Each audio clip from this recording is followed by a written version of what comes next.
Welcome to Igniting Truth, Episode 2, where we bring the fire. Bring the fire. In this episode, we are going to discuss how to really stay involved in your community.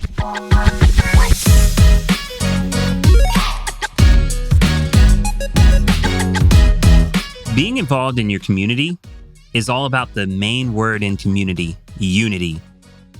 There are a lot of times where we need to specifically make sure that we're working collectively together with other individuals. It's like this with a finger, you make a poke, but when we all come together, we make a powerful impact with our fist and we knock out things that need to be done in our community. So today, let's really discuss, let's really break down, let's really find what's going to bring that unity in the word community. Andrew, what do you think really stands out to you on things that we really have done and can do in our communities to make it better for everyone?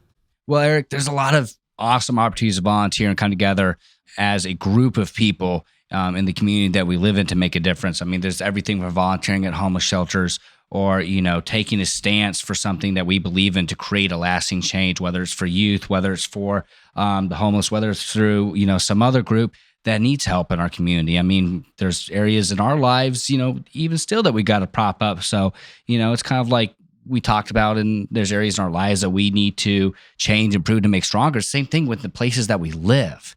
If we want the area around us to get better, we have to do something about it, but we can do so much more when we come together like this and we join forces. Just like you talked about on opening this up and knocking it out with a fist worth of just making a little ripple in a pond. But that ripple gets a whole lot bigger if you throw a huge rock instead of a pebble. So one of the things that I know all three of us have come together recently was Roanoke's National Beautification Day. I mean, that started way back with all of us planning. I mean, planning from how to get the tools dispersed, planning how to MC the event and introduce everything.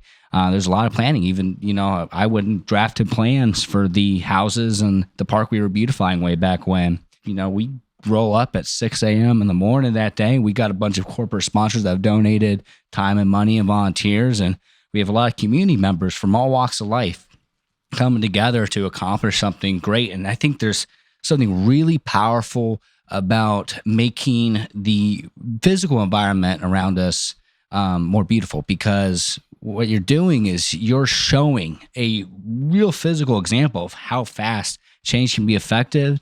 And who doesn't like beauty? Who doesn't like walking into a park, as, the kids around us, especially in playgrounds that haven't been, they're not as nice as some of the others in the wealthier community of town. I mean, that's one way to show those kids and like, hey, you're worth it. You got an opportunity. You're no more, worse off than the people in the rich neighborhoods. I think that's an important thing that we need to take a stance on. And I think the other thing that's really important about beautification, it brings together a community. I mean, it shows everybody, it doesn't matter what gender you are, what beliefs you have, what political party you stand on. It doesn't matter what color of your skin is. I mean, we can come together and do something awesome. Right. And we're making that statement that day. I think that's really what it's about. Because when we come together and we stop fighting each other, that's when change starts to happen. Right. That's what I want to start seeing in our community. That's what I want to start seeing across this nation. That, look, we don't got to fight each other just because, I'm a different skin color than you, or I'm on this political party. When we stop those fights, guess what? Awesome changes are going to be made, and communities are going to be left better. So when we come together, progress. That's what it's about. For progress. That's really good. And I like how you said how we all can just come together, no matter your skin color. Even when it comes to working with law enforcement, a lot of people are afraid to work with law enforcement. As we saw, they came out there, they rolled up their sleeves. They was out there planning and volunteering as well. Sheriff Antonio Hash. So a big shout out to him. But just being able to see that and just seeing how we all can just come together to make that change, whether it's in a bad neighborhood and adding beauty, to that neighborhood. And like with Eric, I know one thing with him the day before, with the gun violence, and not to say that, hey, we're begging you to put all guns down. We're going to pay you to turn in your guns. No, we're not saying that. I'm not a believer of that, for one, but just teaching you how to be safe about it, and go about it the right way. That way we can ensure that our children don't get a hold of that gun and don't know anything about it. So, like different volunteer events like that is major. It's a big impact into the community. Absolutely. And I think one of the things, especially when we're talking about the event itself and the company that hosted it, the nonprofit VASH, is the company of Audrey Lattimore. She is our president of our chamber of the Southwest Absolutely Diverse Awesome. Chamber of Commerce, right? Yes. So when we speak about people from different communities, as you referenced, and as you were saying, that diversity didn't matter because we all came together, right? Diverse backgrounds, but in the forefront, we're one.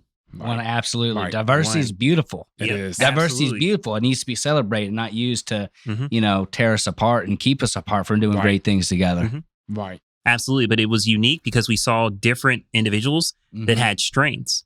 So at that time, we all collectively came together to build upon each other's strengths. I learned things from individuals that I had never met, right? And one of the experts that I want to actually specifically speak on is, and this is what VASH says about Beautification Day. This is the third annual Beautification Day. We had close to 100 individuals that volunteered their time to come. And it says, community beautification can build stronger community relationships. The experience of working with others on a project that everyone is invested in creates bonds, creates trust. These connections weave a web of social capital which enriches lives and strengthens the community. And that is no better way to say that when we all come together, we can do it much better. Absolutely. And I think one of the most beautiful things is, leaving away from that event. I know I had a lot of the houses and even community members, running up and giving us hugs, just saying thank you. Like, this is awesome. This is beautiful. Thank you for what you guys are doing. And, you can see the emotional expression of the positive impact that you left behind. And that's powerful. That's powerful. It really is. And especially coming out of almost coming out of a pandemic, and for people to give you a hug or even get closer than 6 feet to you, that speaks a lot on gratitude, because most people are terrified of COVID and monkeypox and all of that type of stuff that's out. But yeah. Yeah, one of the homeowners was in tears. They were literally in tears sitting on their front porch. Crying. And they were in tears. We all saw it. And they were just so happy that someone took the time to invest in making their neighborhood a little bit better than it was the day before. Yeah. And that is success, gentlemen. One thing that I took away from this event is across the street from the houses that we actually did the garden work on, these houses were sitting on hills and the landscape was already on point. So, and to my understanding, the houses that we did do the landscaping on, these was veterans. And, some of their yards was kind of run down a little. Some of them, not all of them, but some of them. So I'm so glad that we was able to give them that opportunity, that not only they come out their front door and look up on the hill and see a beautiful yard, but they can see it right there in the valley, themselves. Just because their house is not on a hill doesn't mean that their house can be beautified. Mm-hmm. Absolutely. Yeah, definitely. And I think the thing that we have to look at, earlier you mentioned the gun safety violence awareness that we did.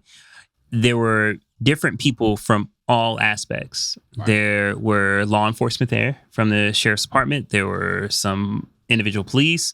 One of the individuals that we had that did an amazing job, Patrick Garland, he actually has his own concealed weapons license. He does his own training, and he really is an advocate for knowledge and understanding of how to safely stow your firearms. So the things that we're doing in the community, especially as being part of the chamber that we are, is actually giving the education and the knowledge and the insight and the perspective of how to make sure you govern yourself, whether it's your firearms or whether it's doing things in the community as far as the beautification, as we call it, and making sure that you understand that knowledge is power. It is. But applied knowledge makes that power into success. Right.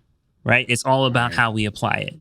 And so one of the things that we notice, especially in our community, is the lack of education, the lack of understanding of how to do certain things in your community that's for the betterment and not something that's going to destroy or break it down or cause us to be divisive.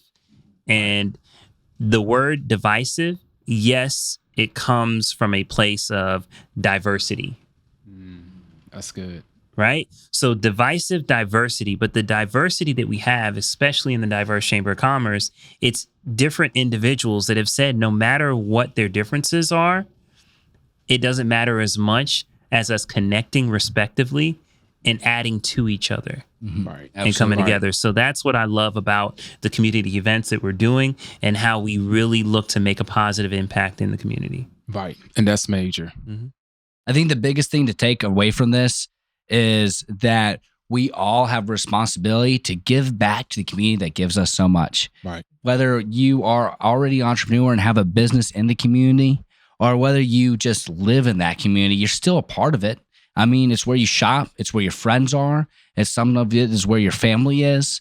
Could be where your kids go to school. I don't got kids, but it's where you live, where you breathe. You have to spend most of your time here. It's not just like if something goes wrong, you can go drive away and just move your house and everything like that. I mean, the key thing is that these are our communities. So choose something, choose at least one thing to impact your community. Find a group of people that you can either join that are already doing that thing, or you can start your own thing and get people, like-minded people, to come alongside you. That's it. And tackle whatever aspect of your community you want to change. Do something, Right. And it goes back to fire, right? We talk about it being fun, right? Giving back should be fun.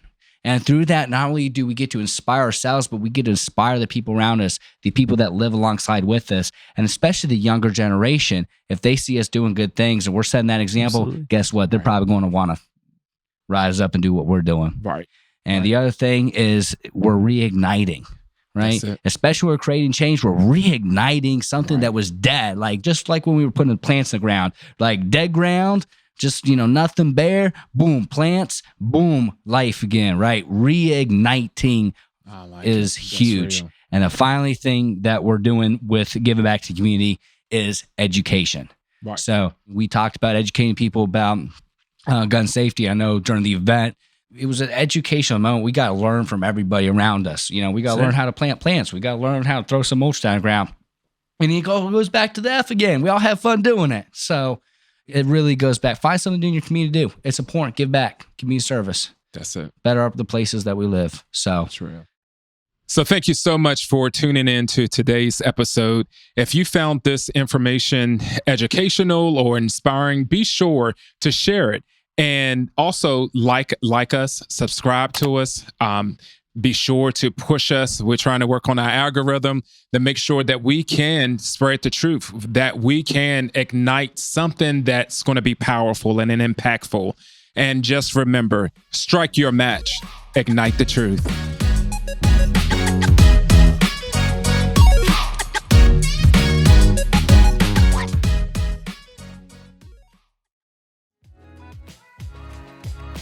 Thank you for listening. We hope you enjoyed the episode. For more content like this, or to begin your own podcasting journey, head on over to obsidian-productions.com.